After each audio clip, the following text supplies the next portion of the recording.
Hey guys, so today we're going to take a look at some of the changes and updates and upgrades we've been making to our notification system. It's located in your campaigns and everyone should have a good understanding of where this is.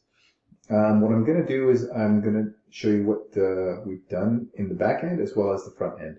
So when we click on the Add New button, this is the screen that pops up. This has been changed. We're going to look at making this phone being able to scroll down the page with you as you scroll down.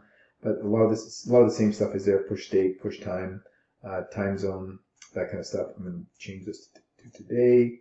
Reward levels. If you've got any reward levels, you can select that. If you have any tags, all this stuff is pretty much has been there before. I'm going to change this to 18. Okay, this was the message that I was testing yesterday. There's your messaging, and now you have the ability to add images. Okay. You can choose files and just add images. You can have multiple images to your push notification. I'll show you what that looks like inside the app. It looks fantastic. You can also link a URL. So it's one URL. So if you've got 3 images and you've got www.cnn.com, and they click any of the images, it will go to that specific website. So there's only one link you can add to all the images. You also have this new feature called a PIN. It's a password essentially for push notifications. So you could actually send out push notifications with passwords, and if the user doesn't have the password when they're prompted, they won't be able to open up the message and read the entire message. So I'm not going to fiddle with that at this stage, but I'm going to show you what it looks like inside the app.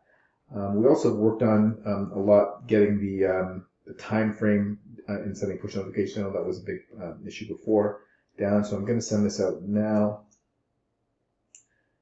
Should be pretty quick.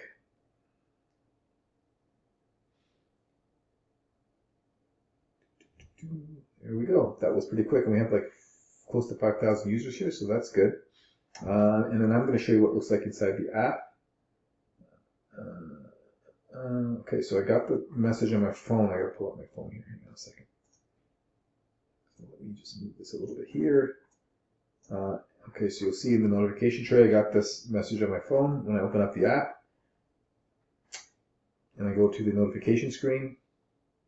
So you can see, the updated UI. You have a search functionality up here, and I should have changed the date here. But anyways, when I click on it, this is what the message looks like, and I can scroll through these images, which is really cool. I really like the look of this. Yeah, it's visually beautiful. Functionally, it's working really well in the back end. You can see how quickly I got the push on my phone. It came through right away.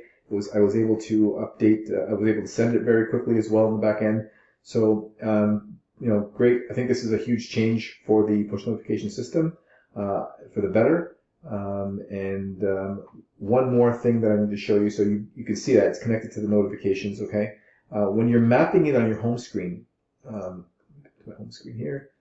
When you're mapping notifications, you'll see normal and campaign notifications. So what normal is any automated system messages from the system, like from your food ordering system, if there's a push notification coming from that, or the employee schedule, or any automated push notifications that come from the system should be put with normal. Any campaigns, any marketing that you're doing, you're creating a message, you're sending out images, you're doing any type of marketing, should be mapped as campaigns. And the campaigns is the one that's got the new UI. So this is what it looks like. Like I said, it's beautiful. This is the one I sent out yesterday when I was testing. It looks fantastic, and I'm very happy with it. Thanks for watching as usual. If you have any questions or comments, please do not hesitate to reach out.